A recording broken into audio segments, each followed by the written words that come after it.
વૈષ્ણવો, જે સાંપ્રત સમય ચાલી રહ્યો છે તેમાં અત્યંત આવશ્યક છે કે આજના જે બહારનો જે દુસંગ છે, જે ખોટો સંગ છે, તેનાથી બચવું.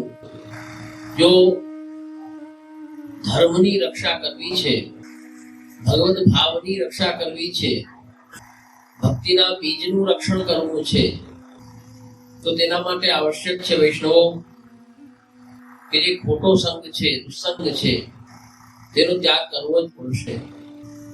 જ્યાં સુધી તેનો ત્યાગ નહીં થાય, એ જ્યાં સુધી નહીં મુકાય, ત્યાં સુધી આપણે ના પ્રભુના સ્વરૂપને, ના ગુરુના સ્વરૂપને, અને ના ભગવદીય, ના વૈષ્ણવના સ્વરૂપને, અને ના માર્ગના સ્વરૂપને સમજી શકશો. જે સમયમાં પરિસ્થિતિ જે આજે ચાલી રહી છે, આજના સમયની, તેમાં સૌથી મોટી સમસ્યા એ છે આજની યુવા પેઢી, યુવા સંઘ, તમે જ્યાં એને લઈ જાઓ સાથે આવે છે તમારી સાથે, પરંતુ સમજણ વગરનું, જ્યાં સુધી એને સમજાય નહીં ત્યાં સુધી આચરણ ન થાય. જ્યારે સમજાશે ત્યારે જ આચરણમાં આવશે. એ આચરણ ક્યારે થશે કે જ્યારે સત્સંગ કરશો, એનું જ્ઞાન થશે, તો જ આચરણમાં કંઈક આવશે. પ્રભુ કોણ છે, આપણા સ્વામી કોણ છે, એ સમજવું અત્યંત આવશ્યક છે જીવને. ભગવાન છે, ભગવાન છે એમ નહીં. છોકરો પૂછે કે આ કોણ છે? શ્રીનાથજી બાબા છે. બસ ચિત્રમાં બતાવે કે શ્રીનાથજી બાબા છે. ખાલી નામથી તમે જાણો, અથવા તમારા નવી સંઘ જે યુવા પેઢી છે ખાલી નામથી જાણે, ચલો સારી વાત છે, જાણે છે, પરંતુ આપના સ્વરૂપને, આપના મહાત્મ્યને શું સમજે છે, એ ક્યાં જાણે છે? ખાલી શ્રીનાથજીનું ચિત્ર દર્શન કરાવવાથી શ્રીનાથજી બાબા છે એટલું કહેવાથી એટલું પર્યાપ્ત નથી. એ અન્ય ક્યાંય નહીં જાય, અન્યાશ્રય ન કરે, એની શું ગારંટી? જ્યાં સુધી આપણને આપણા ધણીનું સામર્થ્ય ખબર ન હોય, ત્યાં સુધી એની અનન્યતા નહીં આવે, એને વિશ્વાસ નહીં આવે. આપણા ધણીના સામર્થ્યનું જ્ઞાન થાય તો જ વિશ્વાસ થાય. વિશ્વાસ જીવને ક્યારે આવે? ખૂબ જ સમજવા જેવી વસ્તુ છે વૈષ્ણવ. લૌકિકમાં પણ આપણે વિશ્વાસ એમને નથી કરતા. એક દ્રષ્ટાંત છે, દાખલો છે સમજવા જેવો, કે તમારા ઘરે તમારા છોકરાના લગ્ન થાય, વહુ આવે, કોઈ ઘરની એક દીકરી છે તમારા ઘરે આવે, વહુ બને છે, તો બીજા દિવસે તમે એને બધા ઝુમકા આપી દો. ઝુમકા એટલે તમે શું કહો એને? ચાવીના ચૂડા, તમારી ભાષામાં ચૂડા કહેવાય.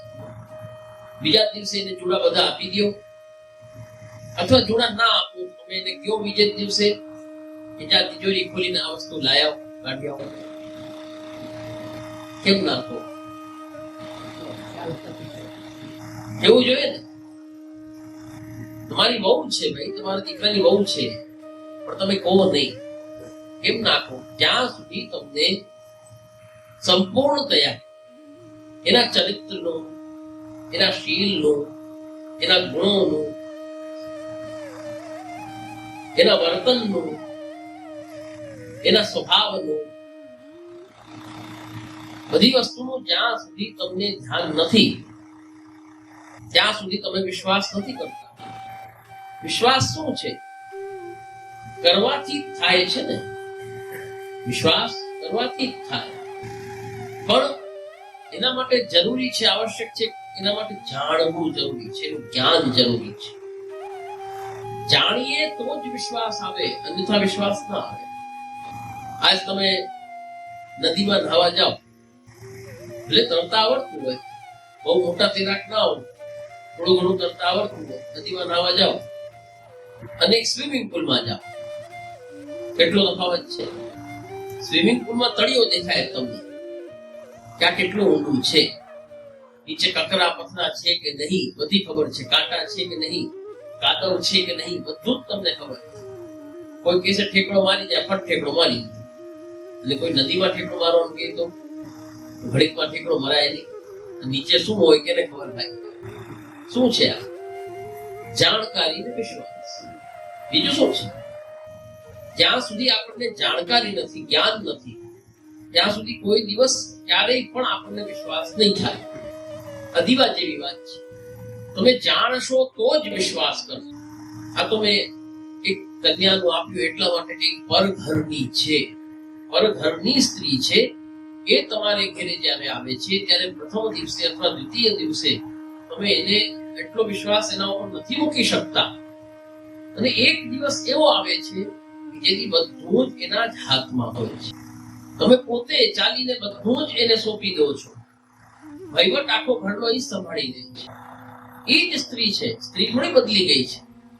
સ્ત્રી એ જ જે કોઈની દીકરી હતી, અહીંયા આવીને બહુ બધી આજ અમને એટલો પરિચય થયો સાથે રહીને કે આ સંપૂર્ણ દયા વિશ્વાસ પાત્ર છે. ત્યારે તમે બધી જ જવાબદારી એને સોંપી દીધી. જો એ વિશ્વાસ પાત્ર ના નીકળે તો એને ઘોડા આવી જાય તો તમે કોઈ દિવસ કઈ વસ્તુ તમે એને સોંપો. મુદ્દો શું રહ્યો? મુદ્દો તો એટલો ને તમે જાણકારીનો મુદ્દો રહ્યો. તમને જ્ઞાન થઈ ગયું કે આના ઉપર વિશ્વાસ કરવા જેવું છે તો તમે વિશ્વાસ મૂક્યો. તમને જ્ઞાન એવું થયું કે આના ઉપર વિશ્વાસ મૂકવા જેવું નથી તો આ જીવન તમે વિશ્વાસ મૂકો જ નહીં. બીજાને કહી દો પણ એને ના કહો. આ શું વસ્તુ છે? જ્ઞાન. એના ચરિત્રનું જ્ઞાન, એના સ્વભાવનું જ્ઞાન, એના વર્તનનું જ્ઞાન, એના સ્વભાવ. એ જે વ્યક્તિ છે, જે કેવી વ્યક્તિ છે એનું જ્ઞાન તમને થયું એટલે વિશ્વાસ કર્યું. વૈષ્ણવ બહુ સમજવાની વસ્તુ છે. એટલે જ આપ શ્રી મહાપ્રભુજી આજ્ઞા કરે છે કે મહાત્મ્ય જ્ઞાન પૂર્વસ્તુ સુદૃઢ સર્વતોધિકા. આપણો સંપ્રદાય એટલો દિવ્ય, એટલો ઉત્તમ સંપ્રદાય છે. શ્રી વલ્લભાચાર્ય ચરણ એવા કૃપાલુ છે અને અદ્વિતીય આચાર્ય છે. આપણે એવી રીતનો માર્ગ પ્રકટ કર્યો છે જે માર્ગમાં ચાલવા માટે વૈષ્ણવને કોઈને જીવને તકલીફ પડે એવું નથી, જો યત્ન કરે તો. કેમ કે ઘર ઘરાવ જીવનમાં ઈ જીવન જીવી રહ્યો છે. આ બધી કૃતિઓ ક્યાંની છે? વિશ્વાસ શું છે? વિશ્વાસ શું છે? પિતાને પુત્રો પર વિશ્વાસ આવશ્યક છે. ના હોય તો પેઢી ના સોંપે, ગલો ના સોંપે. સગો દીકરો હોય ગલો આપે ના.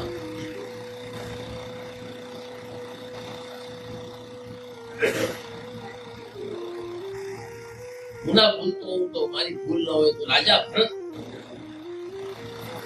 ભરત રાજાને 9 દીકરા, 9 સંતાન. મારી ભૂલ ન હોય લગભગ તો નથી બોલતો. દુષ્યંત રાજાના પુત્ર ભરત રાજા જે થયા એ ભરત રાજાને 9 પુત્ર, 9 સંતાન હતી પણ એકને પણ પોતાનું રાજ ન સોંપ્યું. 9 માંથી એકને પણ નહીં. અને શાંતનુને બેસાડ્યા. કારણ શું? વિશ્વાસ. એમને જ્ઞાન થઈ ગયું કે આ 9 કપાતર છે. કેવા અવતાર? એમાંથી એકે આ રાજને કે પ્રજાને સંભાળી શકે એમ નથી, કોઈને સુખ આપી શકે એમ નથી, આની ઉન્નતિ થઈ શકે એમ નથી. રાજ્યની અધોગતિ થશે, બધું નષ્ટ થઈ જશે. તો મારા 9 મારી એના પોતાના સંતાન એની વહુથી જાયેલા, એની વહુને ઉદરથી પેદા થયેલા, પત્નીની ઉદરથી, રાણીના ઉદરથી, તો પણ એને એક ઉપર વિશ્વાસ ના કર્યો અને એક નહીં ન થયો. કારણ શું? વિશ્વાસ. ત્યાં વિશ્વાસ જ ના બેઠો એને. એટલે પિતા પુત્ર એની અંદર પણ એક વિશ્વાસ, દરેક સંબંધ, તમે કોઈ પણ સંબંધ લઈ લો, જો વગર વિશ્વાસનો કોઈ સંબંધ હોય મને કહેજો તમે. ચાહે પિતા પુત્રનો સંબંધ હોય, ચાહે પતિ પત્નીનો સંબંધ હોય, ચાહે એક મિત્ર સાથે બીજા મિત્રનો સંબંધ હોય, બધા જ સંબંધ તમે જોજો, સંબંધ માત્ર વિશ્વાસને પાત્ર, વિશ્વાસથી જ ટકે છે. જો વિશ્વાસ નથી તો સંબંધ જ નથી. શ્રી મહાપ્રભુજી અદ્વિતીય આચાર્ય આ કૃપા કરીને બ્રહ્મ સંબંધ જે કરાવ્યું, સમજો વૈષ્ણવ, ખૂબ સમજવાની વાત છે. આપણે બ્રહ્મ સંબંધ કરાવ્યું, સંબંધ નામ કેમ દીધું, સંબંધ કેમ, આપ અનેક બીજી વસ્તુ આપ આપી શકતા હતા, એનું જ નામ આત્મનિવેદન પણ છે. નથી એવું? સમર્પણ પણ કહેવાય, ન કહેવાય? પરંતુ નામ એ પ્રચલિત મુખ્ય નામ છે. દીક્ષાનું નામ શું છે? બ્રહ્મ સંબંધ. કેમ સંબંધ? કેમ કે ત્યાં અત્યંત આવશ્યક છે વિશ્વાસ. ત્યાં આપે પ્રભુએ કૃપા કરી, શ્રી વલ્લભ પ્રભુએ કૃપા કરીને બ્રહ્મ સાથે સંબંધ બાંધ્યો છે. હવે એ સંબંધ બાંધ્યો, એમાં જો વિશ્વાસ જ નથી તો સંબંધ કેવો રહે? કાચો જ હોય ને. સંબંધ પાકો કેમ થાય? સંબંધ પાકો કેમ થશે? કેવી રીતે થશે? ત્યારે વિશ્વાસ થશે તો જ. અને વિશ્વાસ પરસ્પર હોય છે. વિશ્વાસ પર ધ્યાન દેજો, વિશ્વાસ પરસ્પર હોય છે. એક બાજુથી વિશ્વાસ ન થાય ત્યારે અને પહેલ પણ પત્નીએ જ કરવી પડે છે. એ પણ યાદ રાખો. જે પણ સ્ત્રી આવી, કોઈની દીકરી છે એ આવી ઘરમાં, એને એવું આચરણ કરીને બતાવવું પડે જ્યારે ઘરના લોકો એના ઉપર વિશ્વાસ કરે. એનું આચરણ જોઈને, જો એ કઈ પણ આચરણ નહીં કરે અને બિલકુલ પણ ઉદાસીન રહેશે તો વિશ્વાસ નહીં થાય. વિશ્વાસ બે બાજુથી કરવાની જરૂર છે. પણ આ લોકો ઉપર વિશ્વાસ કરી પોતાના ગણી, કોણે? એ દીકરી પોતાના ગણી અને એના ઉપર વિશ્વાસ મૂકીને આચરણ એના તરફી કરવું પડશે.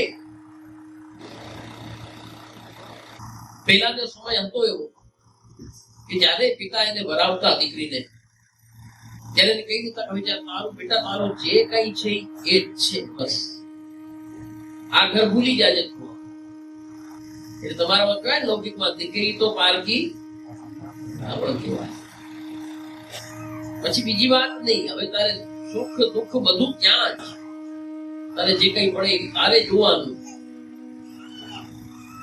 તારે જીવન જીવવાનું. કેમ જીવવું હવે તારે જાણવાનું, કેમ એ લોકોને રાજી રાખવા એ તારે જાણવાનું.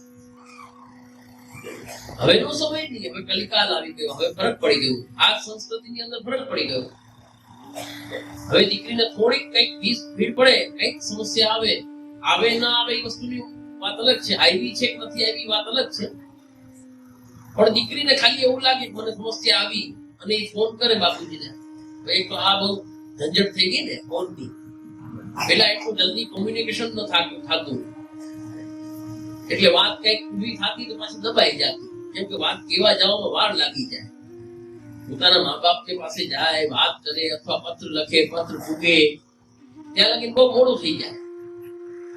એટલે સામું પાછું જવાબ આવે ત્યાં સુધી આ પણ ખરી ગયું હોય બધું. ઓલું જે તામાં જે થઈ જાય ને એ બહુ ખતરનાક હોય.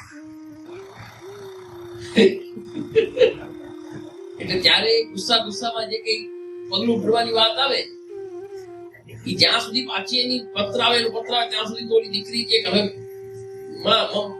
હવે બાપુજી હવે બધું ઠેકાણે પડી ગયું છે, થાળે પડી ગયું, વાત પૂરી થાય ત્યાં સુધી પડી ગયું. હવે પરિસ્થિતિ એવી થઈ કે હવે તો આ આવી ગયું. હવે અહીં જેને કહેવાય ઓલો અગ્નિ લાગી,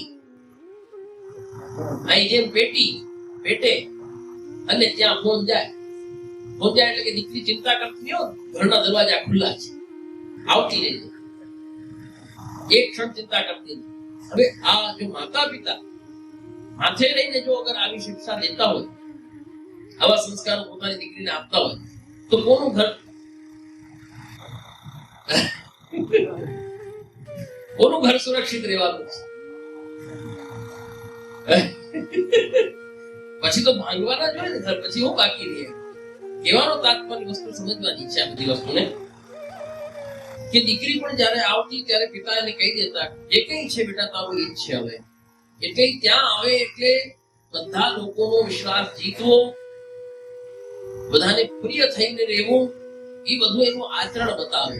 એ આચરણથી જ સામેવાળો જે વ્યક્તિ છે એના સસરાવાળા છે એના પ્રભાવિત થાય અને એને વિશ્વાસ આવે, અને એ વિશ્વાસથી આખો સંબંધ સુંદર રીતે એનું સંયોજન થાય, સંબંધ ટકે, ગાઢ થાય, અને લાંબો ચાલે. બસ આ જ વસ્તુ સમજવાની છે આની અંદર. આ લૌકિકમાં આપણે જે પ્રક્રિયા હતી નથી એવું નથી, એ જ પ્રક્રિયા મહાપ્રભુજીએ કૃપા કરીને બ્રહ્મ સંબંધ ભગવાન સાથે કરાવીને, આપણને દાસ કરી દાસી બનાવીને, પ્રભુને શ્રીહસ્તમાં આપણો હાથ સોંપી પ્રભુ દ્વારા વર્ણ કરાવી આપણો, અને આપણને આજ્ઞા કરી દીધી હવે આચરણ કરો. આચરણ તમારું કેવું છે? પ્રભુને પ્રિય થવા પડવું છે કે નહીં? હવે વાત એ છે, જેમ એક દીકરીને સાસરામાં પ્રિય બનવા માટે કેવું આચરણ કરવું પડે, એનો વિશ્વાસ જીતવા માટે કેવું આચરણ કરવું પડે, એમ જ આપણે વૈષ્ણવો પ્રભુને પ્રિય થવા માટે અને પ્રભુનો વિશ્વાસ જીતવા માટે આપણે પણ એવું આચરણ કરવું પડે.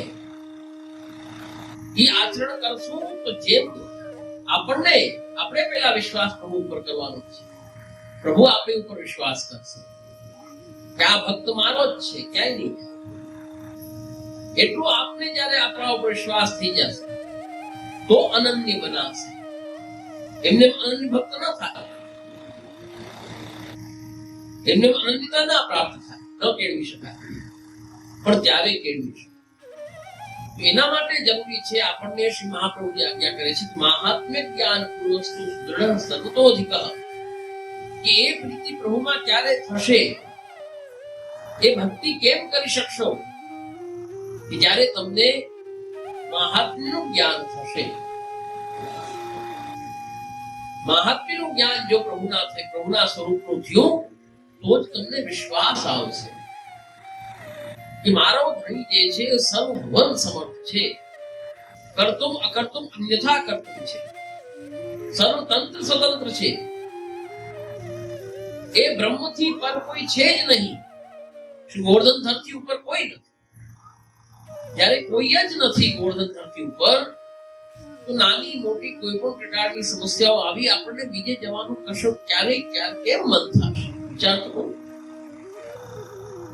કેવી રીતે એનું મન ચલાય માને થશે?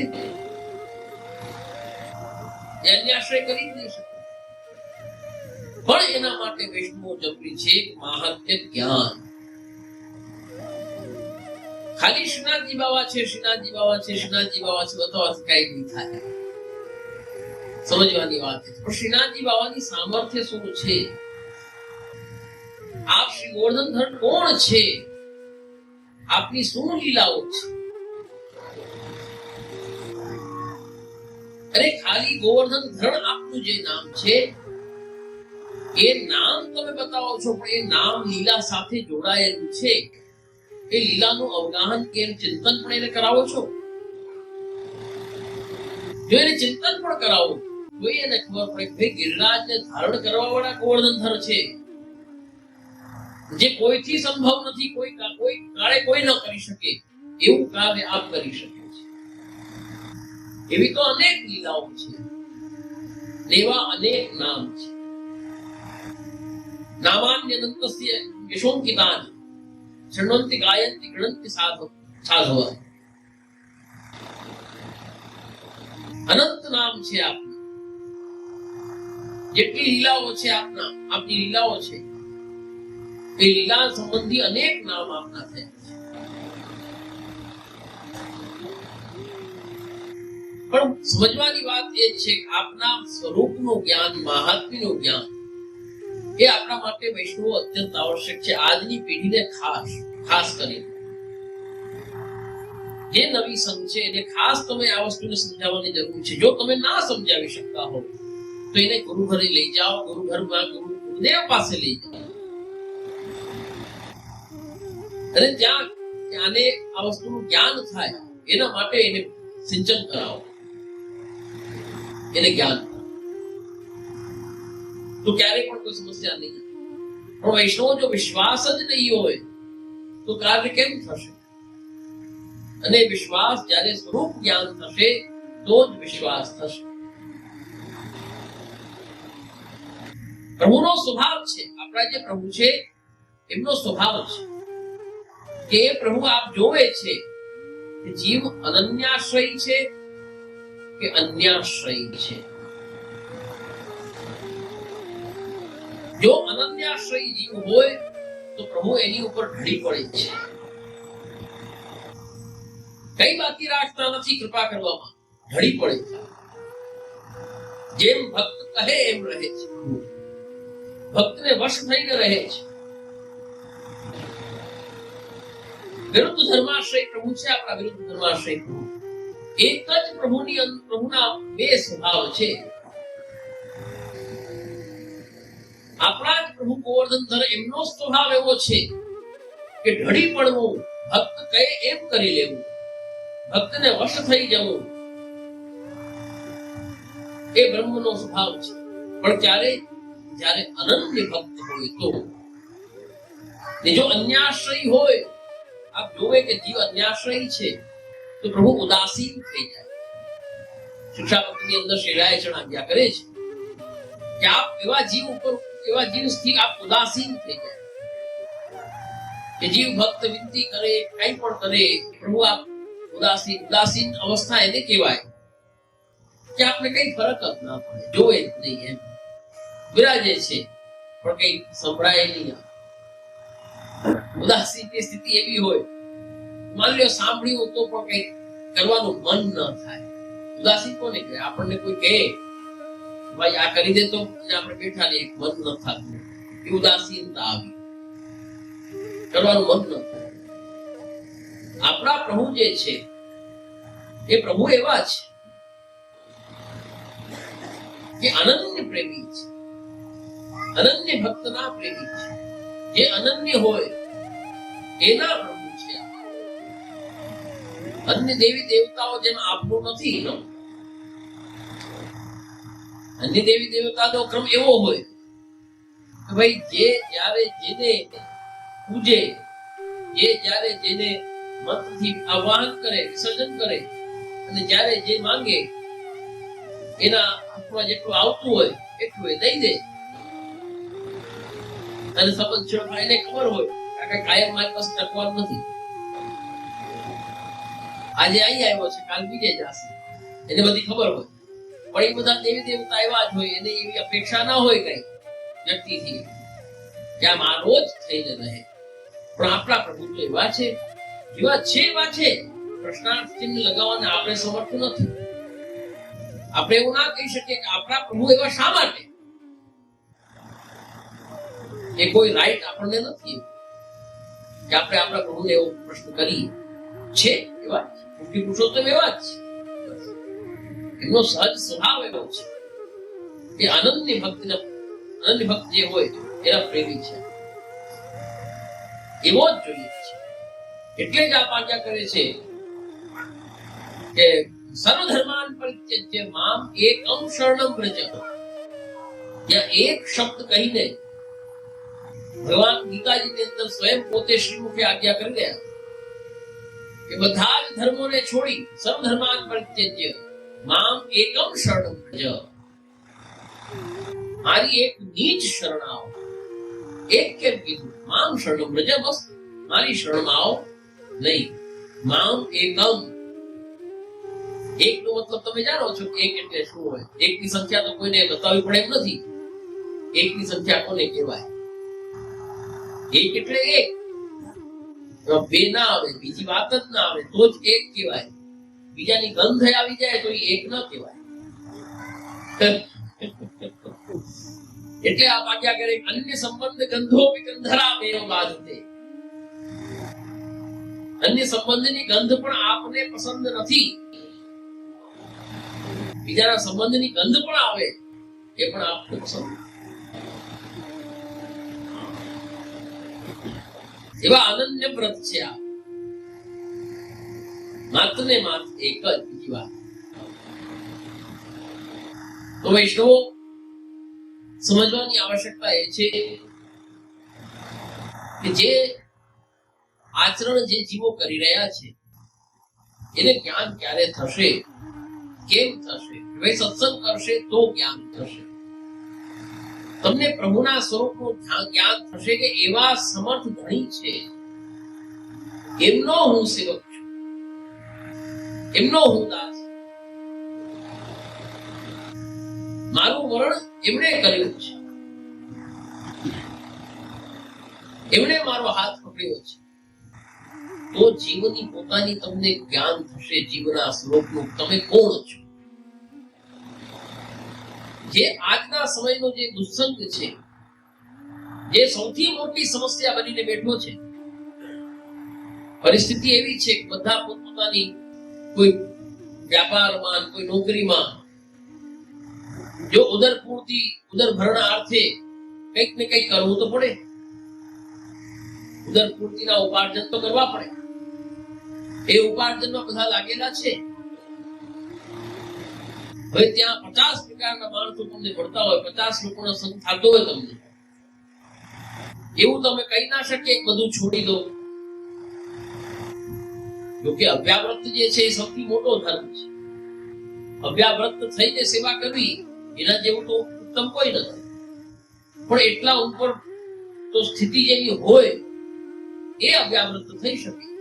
કેમ કે અવ્યાવ્રત તો એવી સ્થિતિ છે કે અવ્યાવ્રતમાં તો જીવ પરીક્ષા લે, પ્રભુ પરીક્ષા લે. જીવ જે અવ્યાવ્રત થયો એની પ્રભુ પરીક્ષા કરે છે.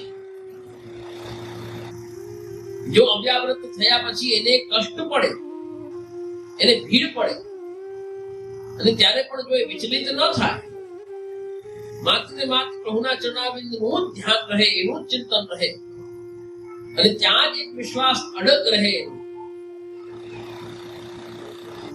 બીજે ક્યાંયનો વિચાર પણ ના આવે જવાનો એનો, એવો જે જીવ હોય એ જ એમાં ઉત્તીર્ણ થાય, એ જ નીકળે આ પરીક્ષામાંથી. બાકી તો જો અગર ડગી ગયો એનું મન કે ઘરમાં તકલીફ પડી ગઈ, ઘરમાં બહુ તંગી આવી ગઈ, પૈસા ટકે બહુ ફીસમાં આવી ગયા, જો કઈક એવી સમસ્યા થઈ અને બીજું ત્રીજું વિચાર કર્યું એટલે એ પતન થઈ જાય. એટલે શહેરાચરણ સ્વયં આજ્ઞા કરી છે. અવ્યાવ્રત તો જ્યારે જીવની એવી પરિસ્થિતિ થઈ ગઈ હોય કે કક્ષાનો જીવ થઈ ગયો હોય તો જ એને અવ્યાવ્રત કરાય, અવ્યાવ્રતનું નેમ લેવાય, અન્યથા અવ્યાવ્રત ન થવાય. એ તો બહુ મોટો કઠિન માર્ગ છે, કઠિન પથ છે. 84 વૈષ્ણવ 252 ને સંભવે. પદ્મનાભદાસજી જેવા એ બધા છે, એમને સંભવે એ અવ્યાવ્રત થઈ શકે. પછી આપણા જેવા જીવોનું કામ નહીં. પણ વ્યાવૃત્તિ કરો એની ના નહીં, પરંતુ વ્યાવૃત્તિ કરતા કરતા જે આપણને દુસ્સંગ લાગી રહ્યો છે, જે 50 પ્રકારના લોકોનો જે સંગ લાગી રહ્યો છે, એનો રંગ જે તમારી પર ચઢે છે, એનો વાંધો છે, એની તકલીફ છે. એટલે પરિસ્થિતિ એવી છે કે તમે તમારા સ્વરૂપને, પોતાના સ્વરૂપને ભૂલી જાઓ. તમે વલ્લભના સેવક છો. એ જે ગૌરવ છે આપણું એ ખોઈ બેઠો છો. ત્યારે જ અયોગ્ય આચરણ જીવથી થાય, અન્યથા થાય જ નહીં. જીવ જો એટલું ભગવત કૃપાથી જીવને ઉહાણ હોય, એટલું જો સદાય એના ચિત્તમાં, એની બુદ્ધિમાં સ્થિર હોય કે હું શ્રી વલ્લભનો સેવક છું, તો સર્વપ્રથમ જ્યારે ક્યાંય પણ માર્ગના, ચાહે માર્ગમાં પ્રભુને પધરાવીને, ઘરે પધરાવીને જો અગર હાથ પવિત્ર કરતો હોય, અથવા મંદિરે આવીને પ્રભુ સન્મુખ થતો હોય, અથવા ગુરુ સન્મુખ થતો હોય, અથવા ભગવદી વૈષ્ણવ એના ઘેરે પધારે ત્યારે એને સત્કાર કરતો હોય કે કઈ, અથવા કોઈ વૈષ્ણવને ઘેરે જાય ત્યારે, અથવા કોઈ વૈષ્ણવી આયોજનની અંદર, જેમ કે આ બધા પ્રસંગો આપણા છે અલૌકિક આયોજન, એની અંદર ક્યાંય પણ એ અયોગ્ય આચરણ કરી જ ના શકે. જો એને જીવને એટલું ભાન હોય કે હું વલ્લભનો સેવક છું, તો એને સદૈવ એની શરમ રહે જ, એ મર્યાદા છોડે નહીં કદાચ. પણ આજના સાંપ્રત સમયની અંદર વિશેષતયા એવું બધું દેખાઈ રહ્યું છે, ચાલી રહ્યું છે. એનું કારણ સૌથી મોટું એ જ છે વૈષ્ણવો કે સ્વરૂપ જ્ઞાન વિસ્મૃત થઈ ગયું છે, ભૂલાઈ ગયું છે. એક તમને સમજાવવા માટે વાત કરું કે સિંહનું બચ્ચું હતું. સિંહનું બચ્ચું એ ભેડિયા હોય ને, બકરાનું ગાડર, ઘેટા બકરા હોય, એ ઘેટા બકરાનું જે સમૂહ હોય, ઝુંડ હોય, ધડ હોય, એ નાનેથી સિંહનું બચ્ચું જંગલમાંથી છૂટું પડી ગયું. જે ટોળો હતો સિંહનો એમાં છૂટું પડી ગયું. છૂટું પડીને આમાં આવી ગયું, આમાં કરી ગયું. બહુ નાનું હતું. તો એ પોતાને ભેડ બકરી જેવો જ ગણવા લાગ્યો, એના જેવો સમજવા લાગ્યો. એને એવું થયું કે ભાઈ જેમ આ છે એમ જ હું છું. જ્યારે ધીરે ધીરે મોટો થયો અને જ્યારે કઈક ઓલા ખેલતા હોય ને, એમ અટખેલીઓ કરતા હોય, તો બકરી સાથે કે ભેડ સાથે કઈ પણ એ કરતા હોય રમૂજ, એની અંદર કઈક એનો નખ વખ જે છે એ કઈક લાગી ગયો બકરીને. એ ખૂનનો છાંટો એના જીભ ઉપર પડ્યો. ત્યારે એને ખબર પડી, એનો સ્વાદ ની ખબર પડી કે આ તો ખૂન, આ તો ગજબ વસ્તુ છે. પછી ધીરે ધીરે એને એક ને નિવેડવાનું ચાલુ કર્યું. પછી એના સ્વરૂપનું જ્ઞાન ખબર પડી એને કે હું સિંહ છું, એમ હું ભેડ બકરી નથી, હું સિંહ છું.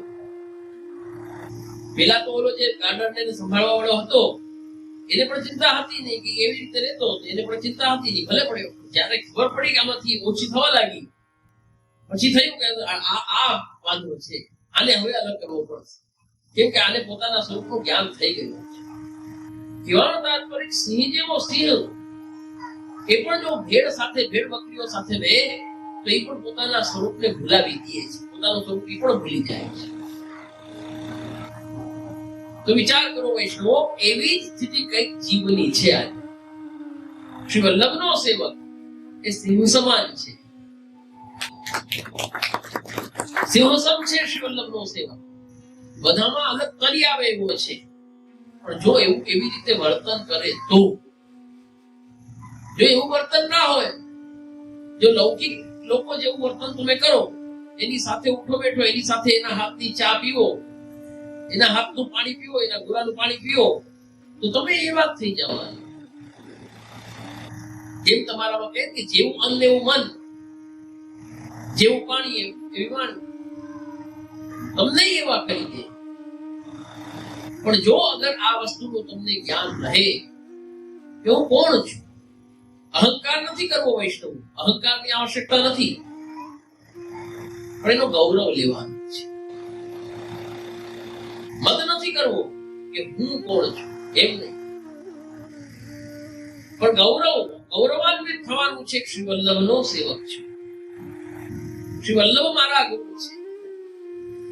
આ વાત જો આપણા મગજમાં હોય, આપણા હૃદયમાં હોય, ચિત્તમાં હોય વૈષ્ણવો, તો આપણે ક્ષણિક વિચાર કરીએ. જ્યારે કોઈની સાથે બેસવું હોય તો આપણે ક્ષણિક વિચાર કરીએ, મારે આની સાથે બેઠાય કે નહીં, આના હાથનું મારે લેવાય કે નહીં.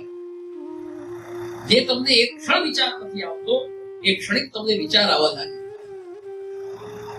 એનાથી જ તમે તરી આવો, એનાથી જ અલગ થઈ. તો વૈષ્ણવ, જો તમને તમારા સ્વરૂપનું જ્ઞાન રહેશે તો જ તમે પ્રભુના સ્વરૂપનું જ્ઞાન કરી શકશો, તો જ એ સ્વરૂપ તમને વિસ્મૃત નહીં થાય, નહીં તો એ સ્વરૂપ ભૂલાઈ જશે. એનું કારણ છે કે જેવું તમે ખાનપાન કરો, જેવા સાથે ઉઠો બેઠો, જેવા સાથે વિચારની આપ-લે કરો, તમારી સ્થિતિ પણ બધી એવી જ થઈ જાય. જે સામાન્ય જન છે એને તમે કહો કૃષ્ણ ભગવાન છે, એ નહીં માને. એક તુચ્છ લૌકિક વ્યક્તિ તમે કહો, એ થોડી માનવે. હું નથી માનતો. એના વિચાર એવા છે, એની સાથે વિચારની આપ-લે પણ ન હોતો. જો એની સાથે વિચાર્યું, તમે પણ એવા જ વિચારવા લાગશો. અમારા ભણવામાં આવતું સમયશ્ચ સમતામેતિ વિશિષ્ટૈશ્ચ વિશિષ્ટતામ હિયતે હિમતિસ્તાત હિનૈ સસમાગમા. કે તમે કેવા વ્યક્તિ સાથે હળો મળો છો, ઉઠો બેઠો છો, કેવા વ્યક્તિનો સંગ કરો છો. સમયશ્ચ સમતામેતિ, તમારા સમાન જ વ્યક્તિ હોય તો તમે જેવા છો એવા ને એવા રહો. તમારામાં કઈ ના વધે ના કઈ તમારામાં ઘટે. સમયશ્ચ સમતામેતિ વિશિષ્ટૈશ્ચ વિશિષ્ટતા. જો તમારાથી કઈક વિશિષ્ટ વ્યક્તિ હોય, એની સાથે તમે રોજ ઉઠો બેઠો, એની સાથે વિચારની આપ-લે કરો, તમે તમારું ઉત્થાન થાય. તમે વિશિષ્ટ બનો, તમારા વિશિષ્ટતા આવે. અને હિયતે હિમતિસ્તાત હિનૈ સસમાગમા. તમારાથી નીચા પડેલા જે લોકો છે, જેની નીચી સોચ છે, જે ભગવાનને નથી જોઈ શકતા, અથવા ભગવાનને નથી સાંભળી શકતા, અથવા ભગવાનને નથી માની શકતા, એવા જે નાસ્તિક લોકો છે, એવા લોકો સાથે તમે જો ઉઠો બેઠો અને એવા લોકો સાથે તમારી વિચારની આપ-લે થાય તો હિયતે હિમતિસ્તાત, તમારી મતિ પણ હીન થઈ જાય. હિનૈ સસમાગમા. અત્યંત આવશ્યક છે વૈષ્ણવ આ વસ્તુનું ધ્યાન રાખવું. હું તો ઘણી જગ્યાએ આ વાત કહું છું, કેમ કે આજ સૌથી મોટી જેને કહેવાય કે હાનિ થઈ રહી હોય, ચાહે ભગવદ ભાવની માનો કે ચાહે વૈષ્ણવ ધર્મની માનો, તો આનાથી જ થઈ રહી છે. જે ખોટો સંગ છે એ જ બધું ખતમ કરી રહ્યો છે. એટલે તમારા વિચાર પણ એવા જ થઈ ગયા છે. આમાં શું વાંધો? આમાં શું વાંધો? દરેક જગ્યાએ જેમ સામાન્ય એક જણ બોલે એવું થોડી હોય. કઈ તમારામાં બહુ માને.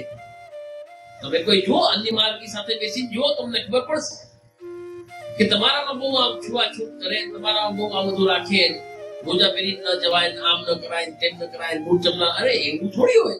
એમાં શું ફરક પડી જાય? એ લોકો એવું જ બોલે. તમે જો અગર એની સાથે તમે બેસવા લાગો, તમે પણ એવું જ બોલવા લાગો. જોજો, વૈષ્ણવના છોકરા એવું બોલતા મેં સાંભળ્યા. એ કેમ બોલતો હોય? એવું સાંભળ્યું છે ને એના મગજ ઉપર એવી છાપ પડી છે. એવું કઈ ના હોય, એવું કઈ ના. અરે તું કેમ કહી શકે ના હોય? તને કેટલું જ્ઞાન કે તું ના હોય એમ કહીશ. તો એવી કઈ ભીડ પડે ત્યારે બીક લાગે, બાકી પછી પાછું ભૂલાઈ જાય. કોરોના આવ્યું તો બધા રેકડીએ જવાના બંધ થઈ ગયા. કોરોના ગયો પાછા રેકડીએ ચાલુ થઈ ગયા, પાછી ભીડ પડવા લાગે. બલિહારી છે ને બુદ્ધિ, એ વિચાર કરવાની વાત છે, પણ સમજવાની વાત છે. વૈષ્ણવો ખૂબ જ ધ્યાન દેજો કે જો તમારે બચવું છે, કઈક સંભાળીને રાખવું છે, કઈક સંરક્ષણ, કઈક રક્ષણ કરવું છે ધર્મનું, એ પણ ખાસ ધ્યાન દેજો કે આ સંપ્રદાયનું રક્ષણ ખાલી અમારી ફરજ નથી. યાદ રાખજો, ખાલી અમારી ફરજ નથી. શ્રી મહાપ્રભુજીની કૃપાથી અમે અમારી જગ્યાએ બેઠા બેઠા કરી લેશું. એમની કૃપાથી, અમારામાં કોઈ સામર્થ્ય નથી. અમારી જગ્યાએ બેસીને અમે કરશું. અહીં તમે બોલાવશો, અહીં આવીને બોલીને તમને કહેશું, ઉપદેશ કરશું, પરંતુ આચરણ તમારે કરવું. દુનિયા શું જોશે? એમના અનુયાયીઓ, માર્ગી અનુયાયીઓ છે, એવું આચરણ કરતા નથી. તમને જોશે બધા, તમારું આચરણ બધાનું જોશે, નહીં જોવે એવું નથી. આવા કાર્ય આપણે ભેગા મળીને કરવાના હોય. કોઈ એકનો કાર્ય ન હોય, એકથી ન થાય. સંપ્રદાયની રક્ષા છે. સંપ્રદાયનો જે ધર્મ છે, જેની પરંપરા છે, એની રક્ષા છે. એની ઝુંબેશ અમે ઉપાડીએ બરોબર છે, પણ ભેગા તો તમારે જ સાથે આવવું પડે. અમારે ટેકો તો તમારો જોઈએ જ. અમને તમારો ટેકો ના હોય તો કામ પૂરું ન થાય. સીધી વાત. આજ જે વૈષ્ણવો છો એ તમારી તમે તાકાત છો. અમારી અમારું બળ તમે જ છો. શું આજ્ઞા કરે છે ભગવતીઓએ? શું આજ્ઞા કરી કે બલ હે દો ઠોર કો, મોએ બલ હે દો ઠોર કો. બે ઠોર નો બલ બતાવ્યો. એમાં પેલો બલ કયો બતાવ્યો? પેલો બલ વિચાર તો કરો. એક બલ હે મોએ હરિભક્ત કો, દૂજો નંદ કિશોર કો. મોએ બલ હે દો ઠોર. ખોટું ન લગાડતા. પણ હમણાં પરિસ્થિતિ એવી છે, એક બલ તો લડખડાઈ ગયો છે અમારો. પેલો બલ તો બહુ લડખડાઈ ગયો. બીજો બલ તો ભગવત કૃપાથી છે. એમાં તો કઈ બીજી વાત. અમારી અપેક્ષા એ છે, અમારી ઈચ્છા એ છે કે બસ તમે અમને ટેકો દો. અમારી જે મોટાદાજી દાદાજીના સેવકો છો, કાકાજીના સેવકો છો, તમે અમારા છો. તમે અમને ટેકો આપો. તમને ક્યાં ભીડ પડે? તમે વિચાર તો કરો. તમે શા માટે બીજી ત્રીજી વાતમાં જાઓ છો? તમને મેં કેદી કીધું તમે બધા મરજાત લઈ ગયો? કોઈ વાર એવું કીધું હોય તો મને કયો મરજાત લઈ લ્યો બધા? ક્યારેય નથી કીધું. અમે ધરાવી કરતા જ નથી. કોઈ કે કૃપાના તમારે ઠાકોરજી નથી પધરાવી શકાય, અમે સેવા કરી શકીએ નથી, અમારે ઘરે પાડતા નથી, તમે ના પાડી દઈએ તો સેવા ન કરાય, અપરાધના પોટલા ન બંધાય. સ્પષ્ટ કહી દઈએ. કોઈ ચીજમાં ધરાવી નથી થતી. તમારા મનમાં નહીં આવે ત્યાં સુધી તમે નહીં કરી શકો. મનમાં હશે તો જ થશે. પણ બીજાઓની વાતો સાંભળી અને જો મોટા દાદાજી કાકાજીના સેવકો ફરી જાય, વિચાર તો કરો. તો શું સમજવું ને શું કરવું? મારે ક્યાં જવું, કેમ કરવું? અમારી બસ એક જ અપીલ કયો તો પણ એક જ વાત છે અમારી તમને બધાને કે તમે અમારા છો, તમે અમારી સાથે ઉભા રહો. બસ એટલું ઘણું છે. તમે ઉભા રહો. બોલશું અમે, કહેશું અમે. મહાપ્રભુજીની કૃપાથી ને એમની કૃપાથી બધું જ થશે. પણ જેટલું કરીએ આપની આજ્ઞા અનુસાર, આપની પ્રસન્નતા અનુસાર, જે આપણા ગુરુદેવ છે એમની પ્રસન્નતાનું ધ્યાન રાખી એ અપ્રસન્ન ન થાય તદનુસાર આપણે આચરણ કરીએ. જેટલું કરીએ પણ તદનુસાર આચરણ કરીએ. એમની ઉપેક્ષા ન કરાય. જો તમે તમારા ગુરુની ઉપેક્ષા કરો તો પ્રભુ કેમ પ્રસન્ન થાય? તમે જો એમના પ્રસન્નતાથી વિરુદ્ધ આચરણ કરવાની અગર તમે કંઈ પણ પ્રયાસ પણ કરો, યત્ન પણ કરો, કેવી ગલતી કરો, જો તમે એવું કરો છો તો એ તમે યાદ રાખો કે ઉત્થાનનો કાર્ય નથી, એ પતનની જ વાત છે. એમાં કઈ પ્રાપ્તિ નથી. એટલે વૈષ્ણવો વિશેષ ન કહી જે સમય ચાલી રહ્યો છે એ સમયનું કામ કરે. આપણે આપણું કામ કરવાનું છે. શ્રી મહાપ્રભુજીની કૃપાથી આપણને દૈવી કુલની અંદર, વૈષ્ણવ ઘરની અંદર આપણને જન્મ મળ્યો છે. આ મનુષ્ય દેહ મળ્યો છે. અને શ્રી ગોવર્ધનધર જેવા ધણી, શ્રી વલ્લભ જેવા ગુરુ અને પુષ્ટિ જેવો માર્ગ આપણને મળ્યો છે. અને પરંપરા, ગુરુ પરંપરાની અગર વિચાર કરો તો કેવી પરંપરા તમારી. એવા આ દિવ્ય આચાર્યો ભારત વર્ષમાં શું વિશ્વભરમાં જેમનું નામ ગાજે. ક્યાંય પણ જાઓ અને વાત કરો બ્રજભૂષણ લાલજીનો સેવક તો ઋતુરાજ અને નિષલાજના સેવકની વાત કરો ખાલી તમે, અને સામેવાળો ઊભો થઈ જાય. એવાના તમે સેવક છો. નબળી વાત તમને ચાલે કેમ, તમને ખપે કેમ, તમારા ગળે ઉતરે કેમ, એ ઘૂંટડો કેમ ઉતારી શકો? થઈ જ ન શકે. એટલે વિશેષ ધ્યાન રાખો વૈષ્ણવો, જેટલું થઈ શકે માર્ગમાં આચરણ તો કરવું જ છે, જેટલું થઈ શકે. શ્રી મહાપ્રભુની કૃપાથી એવું ના માનો કે મારે બધું જ કરી લેવું છે.